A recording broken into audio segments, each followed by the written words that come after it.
cette première soirée rencontre interpromo. Donc si nous sommes ici, c'est pour tous nous rencontrer évidemment.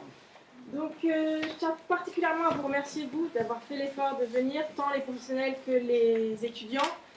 Merci également aux deux IS et à Madame Moreau et Monsieur Stéphane Blanchard pour avoir aidé à tout ce qui était organisation. Merci aux trois intervenants qui vont prendre la parole juste après moi. Donc on a ici Madame Dupuis, ensuite Monsieur Stéphane Blanchard, j'allais l'oublier. C'est la première fois. Ça y est, c'est pas vrai. Donc juste avant, je vais faire un petit point sur l'association.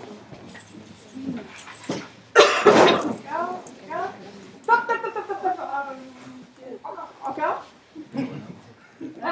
Donc l'ADIS, l'Association amiénoise d'étudiants en ingénierie de la santé, a été créée l'an dernier, donc le 27/10/2015. Cette association a deux axes principaux, tout ce qui est d'abord professionnel et étudiant, avec ce genre de rencontre, ce qui permet de lier, d'avoir un contact entre le monde étudiant et le monde professionnel. On a aussi mis en place, plus pour les étudiants, avec l'aide de l'UPJV et du 2IS, un tutorat. Et on a, comme toute association, un petit peu d'événementiel, donc des petites soirées qu'on peut faire, et tout ce qui est aussi vente de crêpes au profit d'actes tels que Solimeda, Téléthon, etc. C'est beau, hein? Donc je vais laisser la parole à Madame Dupuis-Ancelin. Ah oui, si, je vous parle un peu d'un petit gars. Donc je vous présente, pour les gens qui ne connaissent pas, Angèle, c'est la secrétaire de l'ADIS. Donc c'est des petites questions au niveau administratif, n'hésitez pas, elle est super bonne maintenant. Après, on a notre responsable du tutorat, celle qui l'a mis en place l'an dernier, Aurélia. Ensuite, on a Blanche. Merci. Ensuite, on a Blanche, la trésorière, et à ma droite, Maëva, la vice-présidente. Et évidemment, mascotte. Et après, on a tout cela, donc surtout, c'est des questions par rapport à l'association. N'hésitez pas à les choper dans les couloirs, ils sont là pour ça. Gentiment. Donc ici, on a Maxime en LDBH et Arnaud en L3SSI. Donc maintenant, je vais vraiment laisser la parole. Je demanderai à tous les anciens étudiants de DSIS de venir me voir afin que je prenne vos coordonnées et quelques petites informations sur vos formations passées. Voilà. C'est bon. Donc maintenant, je donne réellement la parole à Madame Dupuis-Ancelin. Christine? Oui.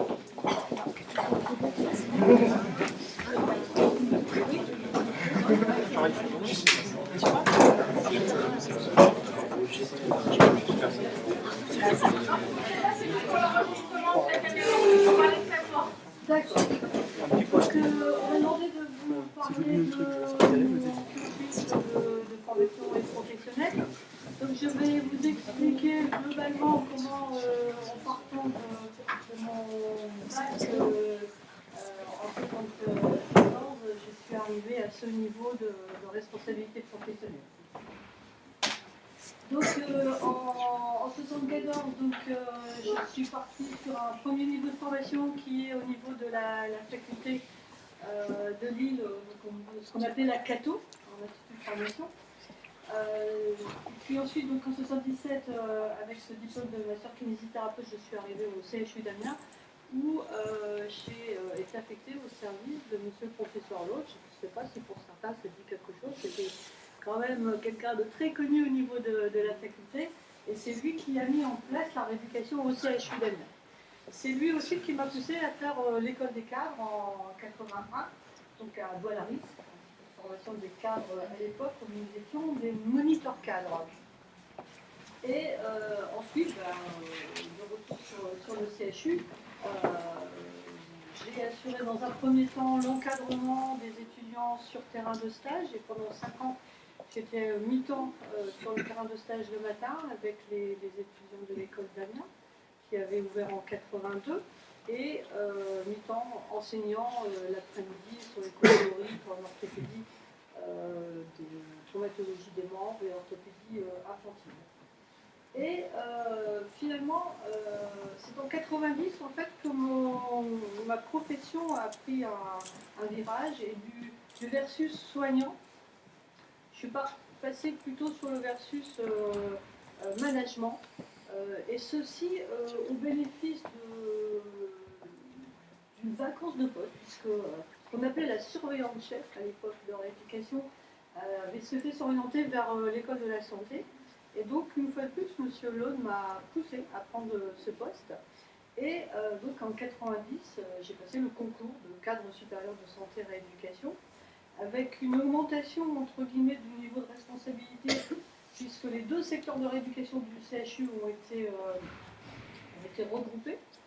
Et d'autre part, 90, c'est aussi un tournant au niveau hospitalier avec la réforme hospitalière qui rend obligatoire la notion de projet d'établissement dans les établissements de santé. Et donc, à partir de ce moment-là, j'ai été intégrée à l'équipe de ce qu'on a appelé les facilitateurs du projet d'établissement pour manager les projets de services de soins, des projets de démarche qualité. Et cette nouvelle façon de manager des actions m'a progressivement permis d'intégrer des groupes beaucoup plus larges au niveau par exemple de l'agence régionale d'hospitalisation. Et en particulier, en 1999, cette agence a lancé un appel à projet pour créer un centre de rééducation dans le bassin amiénois pour répondre aux besoins de santé. Et le CHU m'a missionné en tant qu'expert pour accompagner ce projet. Je vais vous en reparler un petit peu plus tard sur notre diapo. Et c'est donc dans ce contexte, après avoir accompagné ce projet, qu'en 2006, on m'a demandé de prendre la coordination de ce point, de cette structure qui est ce qu'on appelle le CRF des Trois-Vallées à Cordoue. Et puis, dans cette structure, parallèlement, donc, non seulement on accueille bien sûr des étudiants kinés, ergo, psychologues, mais parallèlement, l'Institut de formation de kiné d'Amiens a évolué vers le système LMD. C'est-à-dire que potentiellement, j'étais susceptible de recevoir sur Corbie des étudiants en master. Et je n'imaginais pas un seul instant accueillir des masters en stage sans avoir fait moi-même le master. Intellectuellement, je trouve que c'est malhonnête. Ce qui fait qu'à 56 ans, je me suis inscrite à l'UPJV pour suivre le master. Et donc, voilà, maintenant, je peux avoir la prétention d'accueillir des masters 2 en stage à Cordoue. Alors ça ne s'arrête pas là, on est en 2016. Actuellement, je travaille sur la création d'une unité de rééducation respiratoire sur la clinique Cochet, un centre de réhabilitation respiratoire. Si vous connaissez des APOC qui s'intéressent à ça, je cherche un poste à pourvoir pour l'année prochaine.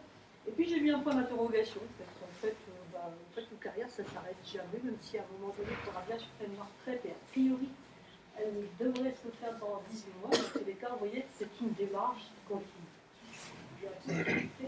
Alors, pourquoi ce parcours? En fait, il y a à la fois la notion de choix et d'opportunité dans le parcours. Les choix, je ne les ai pas forcément faits d'ailleurs. Le premier choix que j'ai fait, c'est la première marche de cet escalier, c'est mon métier. Je pense que ça devait être en seconde que j'ai décidé de faire kiné. Bon, les enseignants me disaient pourquoi tu fais pas prof de maths? C'est vrai que j'étais bonne en maths, mais je dis non, ça ne m'intéresse pas, je vais être kiné. Et à l'époque, je me suis dit, c'est bouché.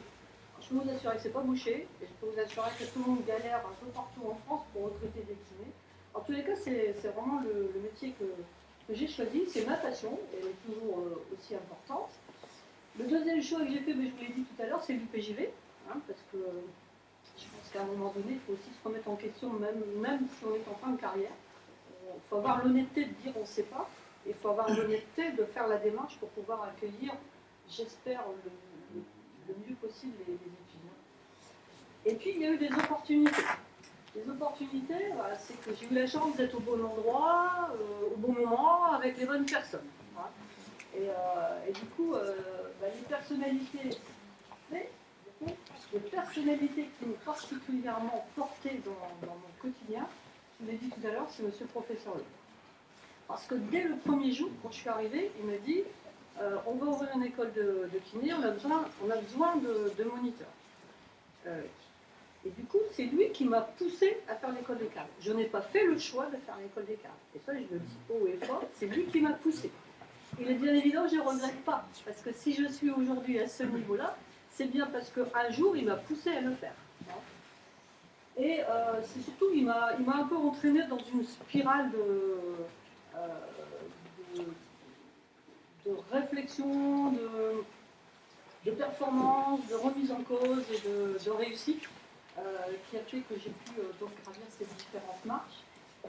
Il y a eu aussi toute l'équipe de médecins de rééducation et en fait tous ces gens-là m'ont fait passer de statut entre guillemets de kiné à statut de rééducateur. Quand on est rééducateur, on fait de la rééducation, on fait de la réadaptation, on fait de la réinsertion. Et du coup, c'est le patient qui est au centre du dispositif et on s'interroge sur son devenir, vous voyez, par plein de questions, au niveau familial, au niveau social, au niveau scolaire, au niveau sportif, etc. Et donc, c'est cette dimension qui fait grandir, et le kiné n'est jamais qu'un maillon dans cette équipe-là. Il faut rester humble quand on est kinésithérapeute. Et ensuite, l'autre personne, c'est M. Jalu. M. Jalu était directeur général adjoint du CHU, et c'est lui en fait qui a accompagné toute la mise en place du projet d'établissement. Le CHU avait été précurseur puisque la loi hospitalière n'était pas encore sortie, que M. Jalu avait déjà mis en place une équipe de facilitateurs. Et donc quand j'ai été nommé cadre supérieur de santé, moi j'avais fait ce que j'avais appelé un projet de service, c'est-à-dire un état des lieux avec les équipes. On avait identifié des axes d'amélioration, on s'était donné des objectifs, et en fait c'est la définition même d'une démarche qualité. Et donc le CGLU, à l'époque, m'avait dit mais j'ai rien à vous apprendre dans le domaine, vous allez venir avec moi, et j'ai donc intégré l'équipe de facilitateurs. Et c'est ça, c'est à partir de ce moment-là que j'ai vraiment touché du doigt le rôle de manager avec toutes ces dimensions. Et je peux vous assurer que c'est passionnant. Et du coup, c'est parce que je savais travailler de cette façon que l'agence régionale d'hospitalisation m'a sollicité pour différents groupes de travail. Et surtout, c'est aussi pour ça qu'aujourd'hui, je suis donc coordonnatrice paramédicale d'un centre de rééducation qui est un groupement de coopération sanitaire public-privé. Donc qui associe 3 établissements, le CHU d'Amiens, la clinique Cochet et le centre hospitalier de Corbie, en sachant que seul le centre hospitalier de Corbie et la clinique Cochet ont en débit, et que nous accueillons tous les jours 90 patients sur le centre de rééducation, avec, comme vous voyez, ce qu'on appelle un GCS, que chacun amène quelque chose à cette structure. Donc le CHU a mis à disposition de médecins de rééducation. Le groupe santé Victor Cochet a mis à disposition également de médecins pour son secteur privé, mais également tout le matériel et l'ensemble des kinésithérapeutes, et puis le centre hospitalier de Corbie, les locaux et les autres professionnels. Et en fait, cette structure, c'est ce qu'on appelle structure SSR spécialisée. Alors, je ne vais pas vous décrire le détail, mais en tous les cas, ce qui est important, c'est qu'en 2008, il y a eu un certain nombre de textes qui sont passés, ce qu'on appelle les décrets de 2008 qui régissent ces structures, et qui nous donnent en fait des obligations de fonctionnement. Des obligations, c'est-à-dire que nous avons 3 spécialités, les affections de l'appareil locomoteur, les affections du système nerveux, les affections des grands brûlés. Et donc pour chacune de ces spécialités, on a un certain nombre de critères de fonctionnement, comme la particularité du médecin coordonnateur, qui est forcément un médecin IPR par exemple pour le locomoteur, et qui par exemple pour les brûlés, en plus doit avoir une formation attestée dans la prise en charge des brûlés. Ça nous oblige aussi en infrastructure et équipement, en particulier la balnéothérapie d'isocinétisme pour le locomoteur, par exemple. Ça nous oblige à une certaine équipe pluridisciplinaire qui est définie là encore pour chaque spécialité, kiné, endo, APA, psychomote. Ça nous oblige à avoir des conventions de fonctionnement avec les structures, donc les établissements de santé, soit public privé, mais aussi avec le secteur médico-social. Et puis la circulaire d'octobre va encore plus loin. Elle décrit la notion de prise en charge complexe et intensive, c'est-à-dire au moins 2 heures de rééducation par jour pour chaque patient, au moins 2 professionnels de santé différents et au moins une séance individuelle sur les 2 séances. Et puis en plus des compétences complémentaires, comme faire appel à une vacation de chirurgien orthopédiste de neurologue, et puis des moyens matériels extrêmement précis décrits dans le texte, et je vais faire voir quelques photos après. Donc voilà, quelques photos pour vous illustrer. Ça, c'est l'espace kinésithérapie avec un espace central et tout autour des box individuelles, donc avec tout ce qui est requis donc, dans les clés d'avril 2008, donc tout le matériel d'électrothérapie, physiothérapie, les matériels d'entraînement. Une balnéothérapie, c'est obligatoire. On a 3 bassins de rééducation, dont un bassin de réentraînement. En activité physique, surtout en renforcement musculaire, toutes les machines à charge et à tirage. Par exemple, le secteur d'ergothérapie, entre autres, c'est une cuisine de mise en application pour anticiper le retour à domicile, par rapport à l'équipement prévisionnel, mais aussi les mises en situation avant le retour à domicile. Un secteur de psychomotricité, par exemple, là, sur la motricité dite dynamique avec les parcours de marche, mais ça n'est pas seulement le rapport. L'isocinétisme, qui est obligatoire par rapport à l'appareil locomoteur en particulier, sur l'évaluation de réentraînement musculaire. Et puis les ergocides qui sont aussi décrits dans les textes. Donc voilà, donc vous voyez, finalement, il y a 41 ans, j'étais entre guillemets juste kiné, entre guillemets, et voilà jusqu'où j'ai pu aller. Et là encore, grâce à beaucoup de monde tout autour, qui n'est pas fait tout seul, bien évidemment. Je vous remercie.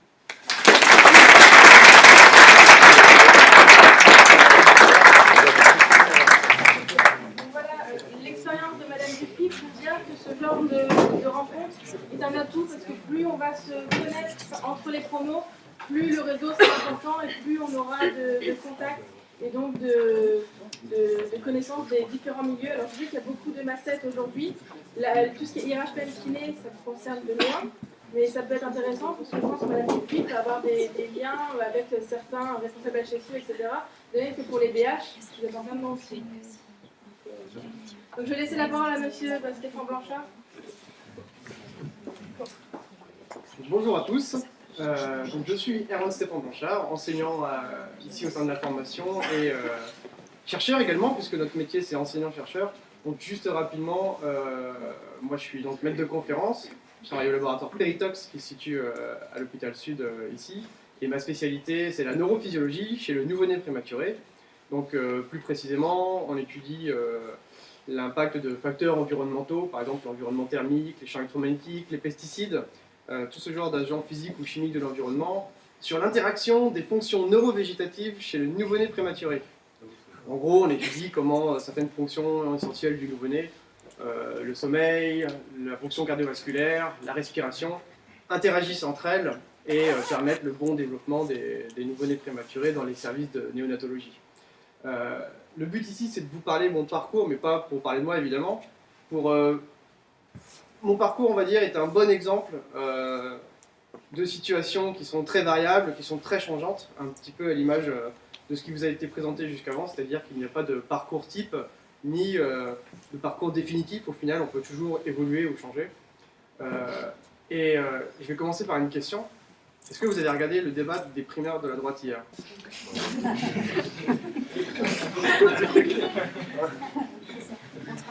Quelle que soit votre préférence politique, un petit peu de culture fait toujours du bien. Je dis ça parce qu'hier, il y a un ou plusieurs candidats qui ont proposé de réformer le collège.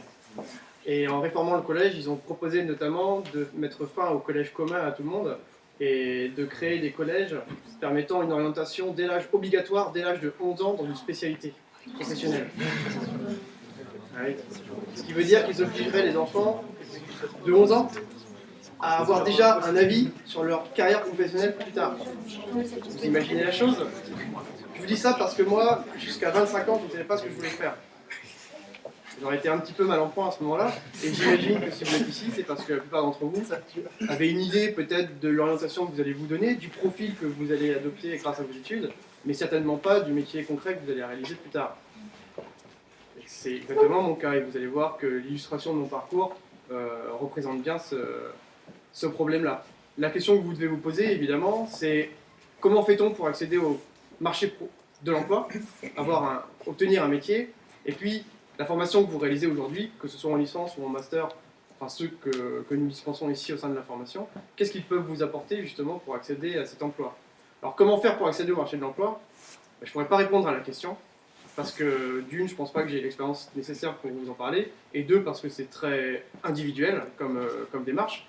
En revanche, je peux vous parler de ce que la formation peut vous apporter, et je vous l'illustrerai évidemment avec mon parcours.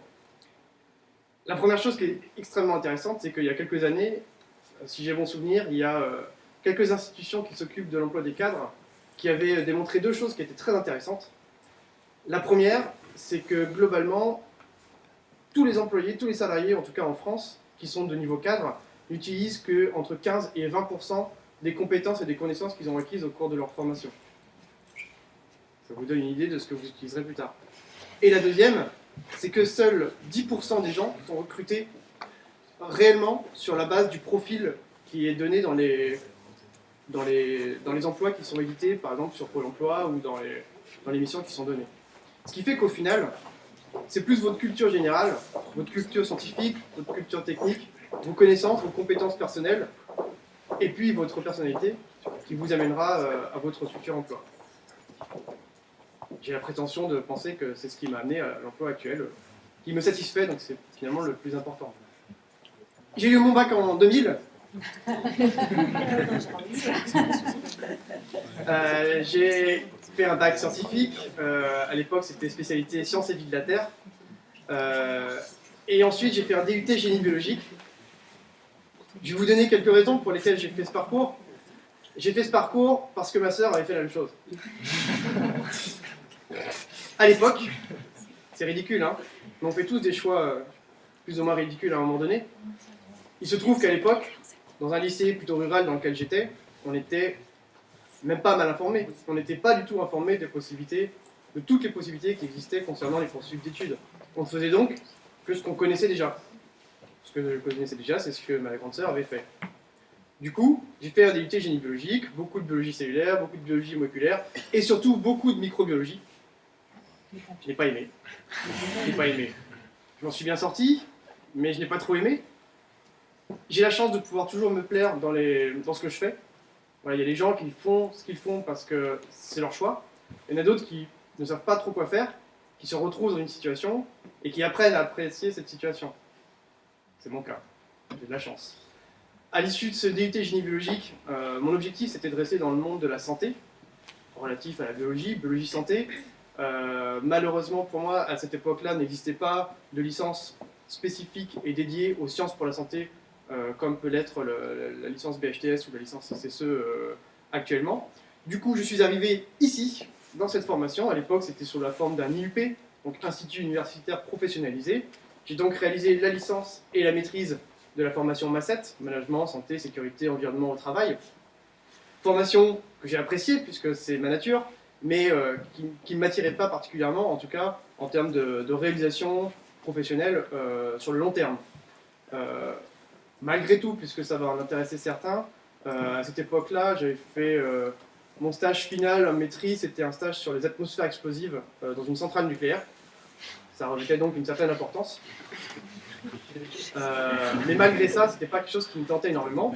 Et donc, pour souligner un petit peu ce qui vous a été dit précédemment, j'ai eu la chance de rencontrer une personne que vous jugez probablement terrifiante, mais moi admirable, Frédéric Tellier, qui, au vu de la réussite que j'avais en master, en maîtrise à cette époque-là, en bac plus 4, m'a proposé de poursuivre en master, mais sur un sujet qui n'a presque rien à voir, puisque le but c'était de faire un master recherche dont l'objectif était de réaliser un stage de recherche sur les effets, sur les propriétés musculo-tendineuses, donc des ligaments et des tendons au niveau du poignet. Donc ça reste dans une problématique de troubles musculo-squelettiques, et au final, au cours de ce stage, on a créé, développé et validé un système qui permettait d'évaluer ces aspects musculo-tendineux au niveau du poignet. Et ensuite, comme ce stage avait bien fonctionné, il m'a proposé de continuer en thèse. Sauf que la thèse portait évidemment sur les régulations neurophysiologiques chez le nouveau-né prématuré. Vous voyez, on peut demander aux gens, sans aucune connaissance préalable, de travailler sur un sujet. Au final, ce n'est pas tant les compétences et les connaissances qui comptent, que le travail qu'on fournit pour s'adapter aux missions qui vous sont demandées. Et donc je me suis inscrit en thèse, j'ai réalisé une thèse sur ce sujet, et en l'occurrence à ce moment-là j'ai étudié les effets du tabac, c'est-à-dire l'exposition tabagique in utero sur le développement de ses fonctions chez les nouveau-nés prématurés. À l'issue de cette thèse, j'ai réalisé une année d'ATER. ATER, c'est A-T-E-R, c'est attaché temporaire à l'enseignement et à la recherche. Ça correspond globalement à un CDD d'enseignant-chercheur. Le but était d'attendre la création d'un poste ici sur Amiens, poste auquel j'ai pu accéder l'année directement après, et donc devenir enseignant-chercheur, maître de conférence des universités. Je voudrais juste, pour finir, encore une fois souligner ce qui vous a été dit avant.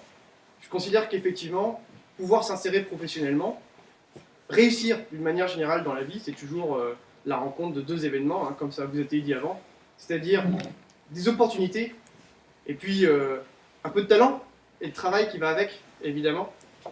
L'idée est toute simple, hein. Si des emplois se présentent à vous, mais que vous n'êtes pas prêt, vous ne pourriez pas y accéder. Être prêt, je veux dire, avoir les connaissances et les compétences suffisantes pour répondre à cet emploi. Et puis l'inverse est vrai également. Si vous avez les connaissances, les compétences, la rigueur dans le travail, mais que vous n'avez aucune opportunité, eh bien vous n'aurez toujours pas de travail. Je vous souhaite donc un peu de chance.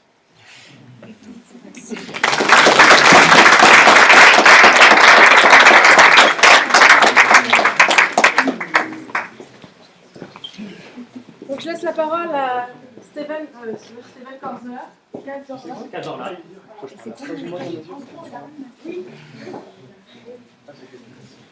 Moi j'ai un peu un parcours différent, parce que je pense qu'au bout du troisième témoignage, je ne vous parle que de mon parcours, je vais faire tout le monde. Du coup, moi ce que je vous propose, c'est pas forcément de vous concentrer sur mon parcours, mais plus de vous concentrer sur les différentes étapes que j'ai eues dans mon parcours. Moi j'étais à votre place il y a 2 ans, je suis de la promo 2014, et moi j'ai fait MACET. J'ai un parcours un peu chaotique, mais après le témoignage d'Erwan, je me rends compte que je suis pas le seul. En fait, moi, j'ai pas fait médecine, mais j'ai fait, avant le MACET, j'ai fait l'école de commerce d'Amiens. Donc le truc, ça n'avait rien à voir avec ce que j'ai fait après. J'ai fait l'école de commerce d'Amiens et j'ai un premier master en RH. Donc le truc, vraiment rien à voir. Et en fait, quand j'ai fini mon master, en deuxième année de master, j'ai fait une alternance chez Valeo, pour qui je travaillais et pour qui j'avais la charge de gérer tout ce qui était mission de motivation et d'implication du personnel. Donc en fait, c'était une mission qui était rattachée au RH et qui m'a entraîné à faire un petit peu de sécurité, par le hasard de la chose, parce que finalement, si la sécurité n'est pas là, nos salariés ne sont pas motivés ou ils ne sont pas impliqués. Et en fait, moi j'ai découvert le sujet de MACET, la sécurité sur le terrain. Et tout ça pour vous dire qu'on a tous des parcours un peu chaotiques, on a tous des échecs à un moment donné. Moi, mon bac, je l'ai eu à 10,2. Je n'étais pas forcément une tête, j'étais plutôt le mec qui était en fond de classe. Et on a tous eu des échecs ou des choses qu'on peut penser être des échecs, mais il faudrait juste garder en tête qu'il faut rebondir. Que le plus important, c'est pas l'échec qu'on vient d'avoir, mais c'est plutôt la façon derrière la façon dont on va rebondir derrière. Moi, j'ai été diplômé de Sup de Co en 2013. Et en fait, je me suis senti un peu plus fort que tout le monde. Je me suis dit, je m'en fous, je sors d'école de commerce, je suis meilleur que tout le monde, je vais trouver un job en sécurité. Sauf que moi, j'y connaissais que dalle. Je suis rendu compte que les premiers mois que je suis arrivé chez MACET, on m'a parlé de documents uniques, ça va peut-être faire rigoler ceux qui sont en MACET. Moi, je ne savais même pas ce que c'était. Mais je ne savais pas ce que c'était. D'ailleurs, je remercie mes collègues, je n'ai pas pensé le foutu de ma gueule à ce moment-là. Mais voilà, le truc de base, je ne savais pas ce que c'était. Par contre, je suis arrivé, quand je commençais à voir que je ne trouvais pas de boulot, je suis allé sur internet, je me suis dit bon, je vais faire un deuxième master. Et je suis tombé par hasard sur le MACET, j'habitais à Amiens. Je me suis dit je vais aller là-bas. J'ai toqué dans le bureau de M. Théier et il m'a ouvert. Je suis allé au bluff. En fait, je suis allé au bluff. Donc, Madame Moreau, je crois que vous étiez au courant, parce que j'étais allé voir Madame Moreau avant et je lui ai dit voilà, vous ne me connaissez pas. Par contre, moi, je suis motivé, j'ai envie de faire le master. Et voilà, je voudrais intégrer le master. Et lui, il m'a dit, il n'y a pas de souci, tu as un master, mais tu vas commencer en licence 3. Sauf que moi, ça ne m'intéressait pas. J'étais pas vieux, hein, j'avais que 25 ans. Mais moi, me retaper 3 ans d'études, non, c'était pas la peine. Du coup, je lui ai dit non, moi, ce qui m'intéresse, c'est de faire une seule année.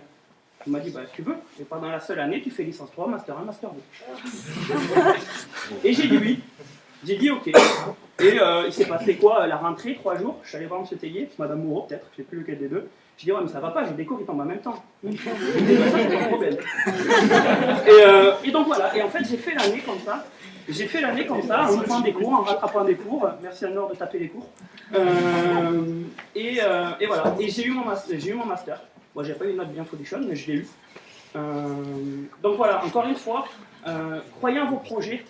C'est pas parce qu'on galère à trouver des boulots pour certains, c'est pas parce que vous avez fait médecine, parce que je sais que les parcours chaotiques plutôt c'est de faire médecine et après la première année de se retrouver ici. C'est pas parce qu'on a tous eu des parcours différents, mais c'est pas pour autant qu'à la fin ça va pas le faire. Croyez en vos projets et surtout croyez en vous. Parce que si le jour où je suis allé taper dans le bureau de M. Tellier, je croyais pas en moi, bah aujourd'hui j'aurais pas eu le début de carrière que j'ai eu. Moi j'ai eu un stage de fin d'études. Donc là, en MA7, j'ai intégré l'entreprise Suez Environnement, pour qui j'ai travaillé sur le fameux document unique. Maintenant, je savais ce que c'était. Et j'ai fait un premier stage. À la fin de mon stage, j'ai eu 2 CDD. Et à la fin de mes 2 CDD, j'ai eu un CDI.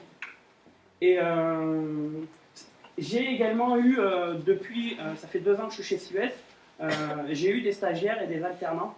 Et j'aimerais juste, alors je ne suis pas forcément plus vieux que vous, mais juste vous dire un truc, c'est que quand vous êtes en stage ou quand vous êtes en contrat d'apprentissage, putain, sortez les crocs, quoi. Allez-y, vous avez 6 mois, 3 mois, 1 an et demi si c'est des alternances. Si on vous demande de faire des choses, même si ce n'est pas dans l'émission initiale, allez-y, montrez que vous avez envie, montrez que voilà, finalement, il y a 4 stagiaires, s'ils doivent en garder qu'un, il n'y a que vous, quoi. C'est hyper important. Parce que moi, derrière ce stage, j'ai eu mon CDD. Derrière ce CDD, j'ai eu mes CDI. Et voilà, je pense que le stage, c'est le début de la vie professionnelle. Et je pense qu'il y en a...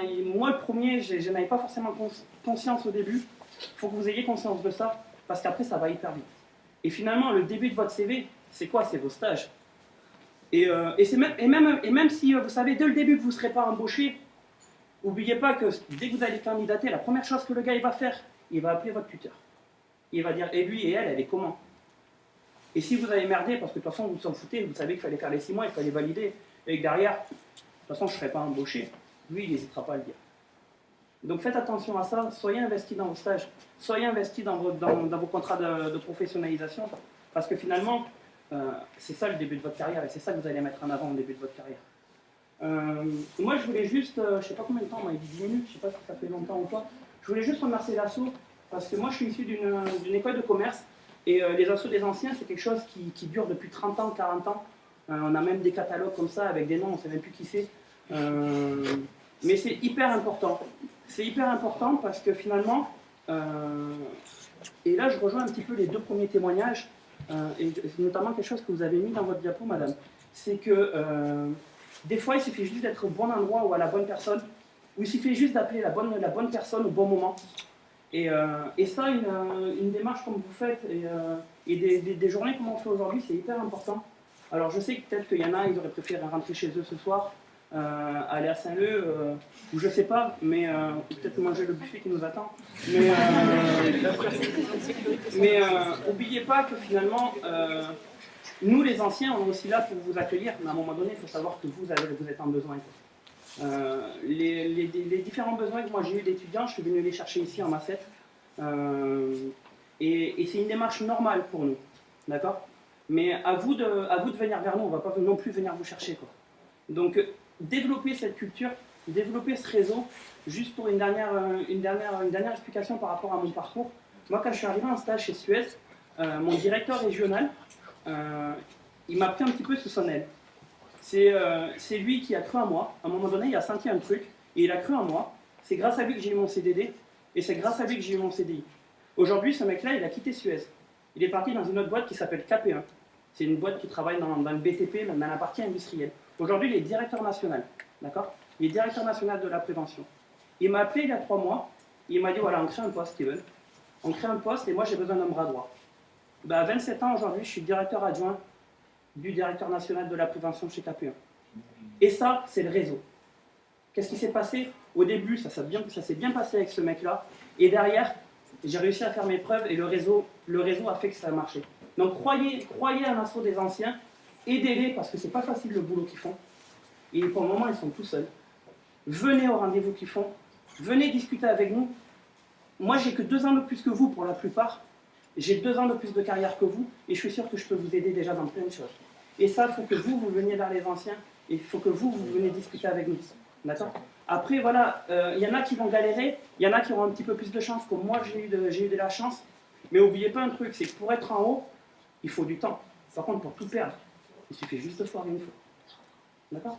Donc voilà, après, je voulais pas passer l'ambiance, mais voilà, je pensais que plus que mon parcours, ce qui est important, c'est de savoir les étapes qu'on a à passer pour construire ce parcours-là.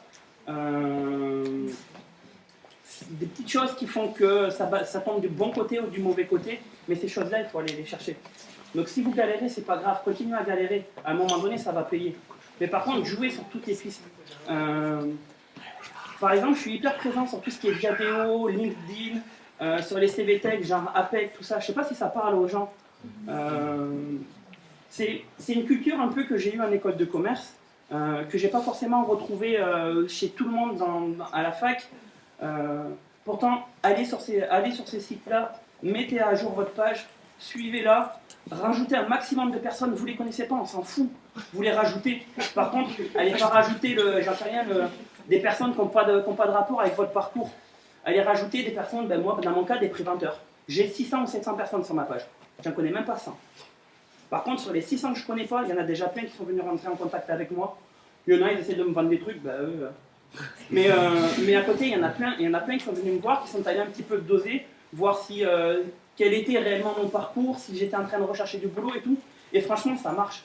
Ça marche. Mettez votre CV sur l'APEC, mais mettez pas juste je m'appelle Steven Cazorla, j'ai fait ma 7 et je cherche un emploi en tant que préventeur.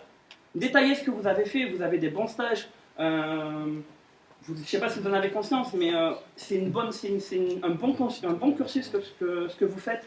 Il y a de la valeur ajoutée, il suffit juste de le marquer, il suffit juste de savoir le vendre, il suffit juste de savoir se vendre à un moment donné. Et ça fait partie des outils aujourd'hui qui marchent de plus en plus. Et juste un dernier truc, moi mon Facebook, c'était un truc de fou jusqu'à il y a 2 ans. Il y avait toutes mes bringues dessus, il y avait tout en public, tout le monde pouvait voir tout. N'oubliez pas un truc, pour en avoir parlé souvent avec les RH, le premier truc qu'ils font quand ils reçoivent un CV, c'est qu'ils tapent votre nom sur Google. D'accord ? Donc faites attention à ce que vous mettez sur Internet. Faites attention à ce que vous mettez sur Facebook. J'en sais rien, refaites un Facebook, professionnel, où là c'est un petit peu plus, vous mettez les infos qui vous intéressent ou que vous voulez qu'on sache sur vous. Bloquez tout ce qu'il ne faut pas savoir, parce que ça, c'est rédhibitoire. C'est rédhibitoire. Donc voilà, je ne sais pas si mon intervention elle a pu vous aider, j'ai essayé de vous donner 2-3 trucs. Mais faites attention, c'est encore une fois, c'est les petits détails qui feront que ça tombera du bon côté ou ça tombera du mauvais côté. Voilà, bon appétit.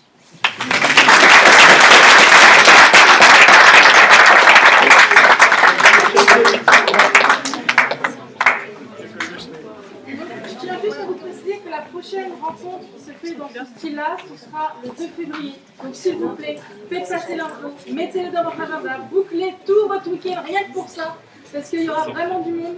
Il y aura pour les filles qui sont venues aujourd'hui, on aura quelqu'un qui sera là la prochaine fois. Elle a dû désister au dernier moment, mais elle sera là. Donc je sais pas, j'en ai vu quelques-uns. On pense à vous, on ne vous oublie pas, il y en aura. Il y aura encore des maquettes, il y aura encore des BH, plus du niveau professionnel, pas tout ce qui est enseignement, plus au niveau labo privé. Voilà, donc n'hésitez pas à revenir le 2. Après, j'ai quelques infos à vous redonner, plus au niveau de l'assaut. On va lancer à partir de lundi les inscriptions pour le voyage en Angleterre. Donc, il n'y a que 45 places.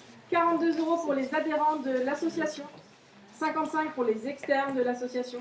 Donc, et l'adhésion à l'assaut peut se faire tout de suite, là, maintenant, pour 5 €. Ah bon. Sinon, je voulais aussi vous dire que si vous avez des petites infos, des remarques à nous faire par rapport à ce genre d'événement, les idées que vous pouvez avoir pour l'assaut, pour les prochaines rencontres, ou même nous filer des mots par rapport à moi je pense à telle personne qui pourrait venir parce qu'elle a tel parcours, ça pourrait être intéressant pour les étudiants. On vous a mis sur la petite table une feuille pour que vous puissiez écrire toutes vos idées. Même n'hésitez pas à venir me voir pour en parler, ou même aux membres de l'asso, il n'y a pas de souci, on est là pour vous écouter. Sinon, il y a aussi le Rayon Vert, donc c'est un magasin bio qui est juste derrière le B3, qui nous a offert les ingrédients pour qu'on puisse, nous, membres de l'asso, vous cuisiner ce qui vous attend sur le buffet. Donc bon appétit. Merci.